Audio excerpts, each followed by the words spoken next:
ئەچینە سەر پرسیاری کاک جەمشید کە لە شنەوە ناردوویە پرسیاری کردووە ئەرکە سەرەکیەکانی خەڵکی کوردستان بۆ دەرباز بوون لە مەترسیەکان کامانن.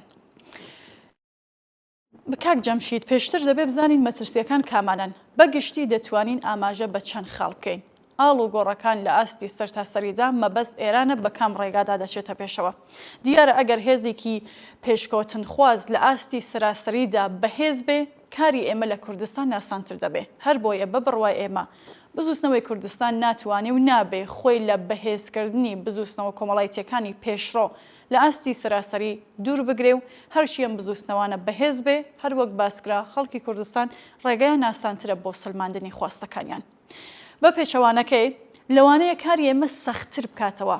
لەم حاڵەتەیش دیسانەوە خەڵکی کوردستان لە بەهێزکردنی تایبەتمەندیەکانی دەتوانێ وا بەهێز بێکا بە ئاسانی ویست و داواکاریەکانی ژێرپێ نەخرێ.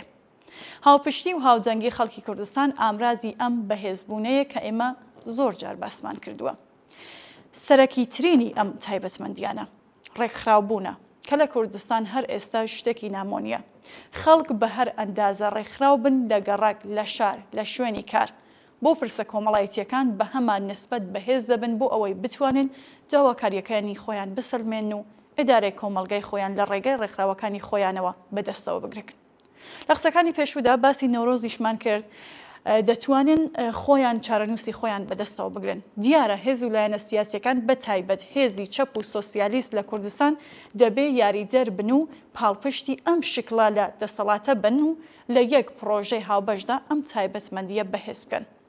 مەترسیەکی تر نەناسین یان باشترە بڵێم هەڵبژاردننی بە هەڵەی دۆستان و نەیارانی بزوستنەوەی کوردستانە.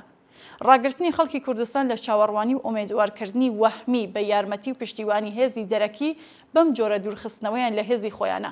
دیارە کاتێک بزوستنەوەی کوردستان لە ناوخۆ بەهێز بوو گەمەی پێ ناکرێ و نابێتە بەشێک لە استراتێژی سیاسی ئەم یان ئەو هێزکە لە پێناو بەرژەوەندیەکانی خۆیاندا کایە پێ بکەن. مەترسیەکی تر ئەم چاوەڕوانیە یان ئەو وەهمە دروستکردانەیە بە دوای خۆی دادێنێ. ئەمکانی دروستکردنی تەفرەقە و جیاوازی و کەسکردنی هاوپشتی خەڵکی کوردستانە بۆ سەلماندنی خواستێکی هاوبەش کە پێشتر لە پرسیارەکانی پێشوودا قسەمان کرد. بە تایبەت خەڵکی کوردستان دەبێت زۆر بە وریاییەوە چاو لەم بابەتە بکەن. مەجال نەدەن هیچ هێز و لایەنێک بە بیانووی جۆر بە جۆر یەک ڕێزی خەڵکی کوردستان بشێوێت.